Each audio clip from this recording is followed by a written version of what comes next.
I am no fancy bread maker by any means. I usually just put it in my little bread machine. It's done in like 3 hours. But my friend got me this beautiful little bread Dutch oven for my birthday, so I wanted to try making bread from scratch. I've made 2 so far and they turned out amazing, so I'm gonna make the rosemary garlic version again today. First, I'm starting with 3 cups of flour. Next is 1.5 teaspoons of salt. So that's a little over a teaspoon. So then I will do a little less than half here. Although, you know what? It wasn't as salty as I wanted last time, so I did 1.5 teaspoons. Next is 1/2 teaspoon of instant yeast. This is just the one that I use. I'm sure you can use whatever one you want. Like I said, I am no expert. 1/2 teaspoon. You need 1.5 cups of water, but it has to be between like 105 to 110 degrees. So I always use my thermometer to make sure I'm getting the right temperature. And this is about 105. Yep, there's 1 cup and 1/2 cup. So next is 2 to 3 cloves of fresh garlic. I don't have fresh garlic, and honestly, minced garlic is the exact same. So I normally do 1 clove of garlic is about 1 teaspoon. I'm gonna do a little extra though, because last time I made this, I didn't feel like it was garlicky enough. So I'm doing like 3 hefty teaspoons of garlic. I lied. I'm gonna do like 4 teaspoons of garlic. Next is 1 to 2 tablespoons of fresh rosemary. I just plucked this from my plant in my garage. Chop it up as best you can. I find rosemary really hard to chop because it's like awkward because you can't grab it, but chop it as best you can into little small pieces. So what I just chopped up came to less than a tablespoon. So I'm gonna put that in and then sprinkle some more, just store-bought, because I don't feel like chopping more. I'm lazy. Then last for good measure, I add about a tablespoon of olive oil just because the recipe I saw says it helps the bread. Okay, next all you do is mix this up. Mix the water really good. Make sure all the ingredients are mixed so it forms like a dough texture.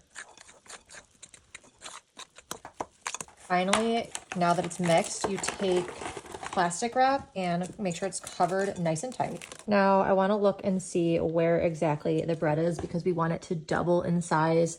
I normally just kind of gauge it by like looking at where my hand is or where the mark is around the side to gauge if it's doubled or not. You want to take this and put it someplace warm for 2 hours. Okay, this is what the bread looks like at 2 hours. It's definitely not quite ready. Like I said before, I kind of just look at like these lines around the side. It's not quite ready, so I'm probably gonna put it a little closer to the fireplace and then it should be ready in about half an hour or an hour. The Dutch oven is in the oven empty, and now I'm gonna turn it on to 450. And I'm gonna let that get to temperature while I shape my dough. I just got this non-stick bread mat from Amazon. First, what you wanna do is sprinkle some flour on it. That's what makes the bread not stick. Before I was doing it on my counter, and then I saw this on Amazon and I said, okay, I need that. So then I am going to take my bread, and it is very, very sticky, as you can see. And it's kind of hard to shape when it's like this, but we're gonna do the best we can. I am sprinkling some extra flour on the bread just because it is super sticky. Next, what I do is take some parchment paper, crinkle it up, and I'm gonna put it in here and let the bread sit on it so it doesn't stick to that. And then I can easily take this with the bread on it and transfer it to the bread oven. Okay, I ended up putting the bread in this bowl. I forgot that I usually do that just so the bottom of the parchment paper doesn't get dirty when I transfer it to the bread oven. So right now it is sitting here waiting for the oven to get to temperature. It can sit for about 30 minutes, but keep it somewhat like loosely wrapped and then near the oven so it stays warm. The oven is at temperature and it's been heating up for about 30 minutes. Take the Dutch oven out. Make sure you do it with gloves because it is obviously hot. Take your bread. I'm going to take the gloves off for this. I pick it up right by the sides of the parchment paper, and that's what it looks like. I'm going to cut some of these edges off though because it is too long. She is looking beautiful. That's what it looks like before. Now I'm going to cover it up and put it back in the oven. Okay, in the oven it goes. This has been in here for 30 minutes.